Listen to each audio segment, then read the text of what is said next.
Travail collaboratif sur OneDrive.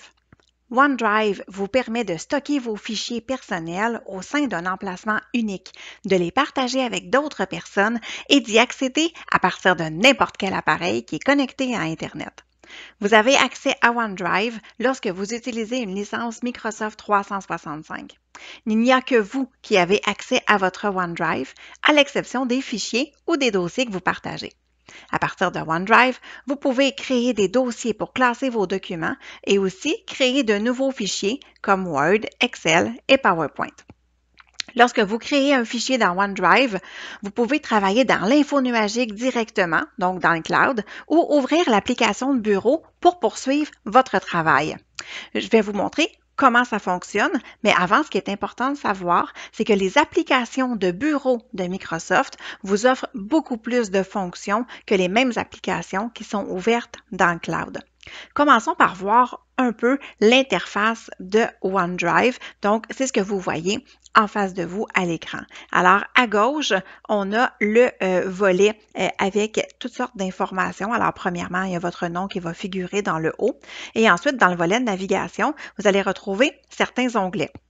L'onglet Accueil, Mes fichiers, Partager, Favoris et la corbeille. Dans l'onglet Accueil, c'est l'onglet par défaut qui va s'ouvrir quand vous allez ouvrir OneDrive. Et là, vous allez retrouver une section pour vous. Donc, la section pour vous, c'est quelque chose qui est nouveau. Donc, on dit que c'est souvent ce qui est ouvert le plus souvent ou ce qui a été ouvert dernièrement. Et on a aussi les fichiers récents, donc les plus récents qui ont été ouverts, qui se retrouvent dans la section, évidemment, récents. Donc, ça, c'est ce qu'on retrouve dans l'onglet Accueil. Ce qui va être intéressant pour nous, c'est d'aller dans l'onglet Mes fichiers. Donc, dans l'onglet Mes fichiers, en fait, vous allez avoir des dossiers qui sont là par défaut, comme pièces jointes, par exemple, ou applications. Si vous utilisez un bloc-notes, donc l'application OneNote, par exemple, de Microsoft, vous allez la retrouver là, ici aussi. Donc, vous allez avoir un dossier par défaut qui va déjà être là. Et il est possible de créer des dossiers et de créer des fichiers aussi directement à partir de OneDrive pour qu'ils puissent s'enregistrer automatiquement. Et donc, de cette façon-là, vous pouvez travailler sur ces documents-là de partout. Comment on fait? Eh bien, on va cliquer sur le bouton ici, Ajouter nouveau, sur le bouton bleu à gauche. Et ensuite, là, on a le choix, donc, d'ajouter un dossier. On peut télécharger un fichier qui est dans notre ordinateur ou un dossier, la même chose.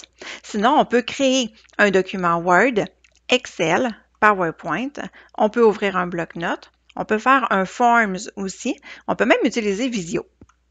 Alors, essayons avec un document Word. Alors, si je clique pour créer un document Word, vous allez voir que j'ai en fait, premièrement, une nouvelle page qui va s'ouvrir dans mon navigateur web. Et ensuite, on va voir le nom de mon document qui est en haut. Donc, vous devriez voir document 1, document 2, document 3. Donc, le titre va être document, étant donné que vous n'avez pas donné de nom encore à votre document. Vous allez pouvoir le renommer en cliquant tout simplement sur la petite flèche qui est à droite du titre document et vous allez pouvoir donc renommer votre fichier de cette façon-là. Vous pouvez même choisir un autre emplacement, donc un autre fichier ou dossier dans votre OneDrive pour l'enregistrer. Une fois que c'est fait, mais là, étant donné qu'on est dans le cloud, il n'y a pas de possibilité d'enregistrer votre document parce qu'il est en enregistrement automatique. Donc, il s'enregistre en tout temps. Alors, il n'y a pas de petite disquette d'enregistrement, par exemple, qu'on va retrouver. Cherchez-la pas, vous ne la trouverez pas. Ensuite, ce qu'on peut voir, c'est qu'on a différents onglets qui sont là dans le ruban, comme on peut voir dans l'application de bureau. Seulement, elle nous offre beaucoup moins d'utilité. Par exemple, dans Word, on ne peut pas faire de publi-postage quand on est dans l'application web. Pourquoi est-ce qu'on ne peut pas faire de publi-postage dans l'application web? C'est parce que, en fait, OneDrive voit le publi-postage comme étant un logiciel malveillant et donc, c'est protégé. Alors, on ne peut pas faire l'action de faire de publi-postage dans la version web. Il y a beaucoup de choses d'ailleurs qu'on ne peut pas faire dans la version web. C'est pourquoi, en travail de secrétariat, c'est beaucoup plus utile d'utiliser la version de bureau au lieu d'utiliser la version web. Comment faire? Si j'ai déjà ouvert mon document dans la version web, comment je vais faire si je veux travailler dans l'application de bureau?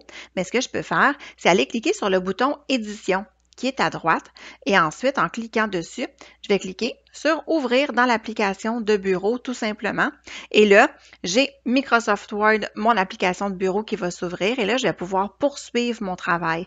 Donc, même si j'avais déjà commencé à écrire quelque chose dans mon application de bureau ou dans mon application web, étant donné que c'est le même document qui est enregistré dans le cloud, donc que je sois dans l'application web ou dans l'application de bureau, ce sont les mêmes éléments qui vont se reporter dans mon document. Alors voilà, c'est de cette façon-là qu'on peut travailler, ouvrir un document qui soit dans la version de bureau ou qu'il soit dans la version web dans OneDrive.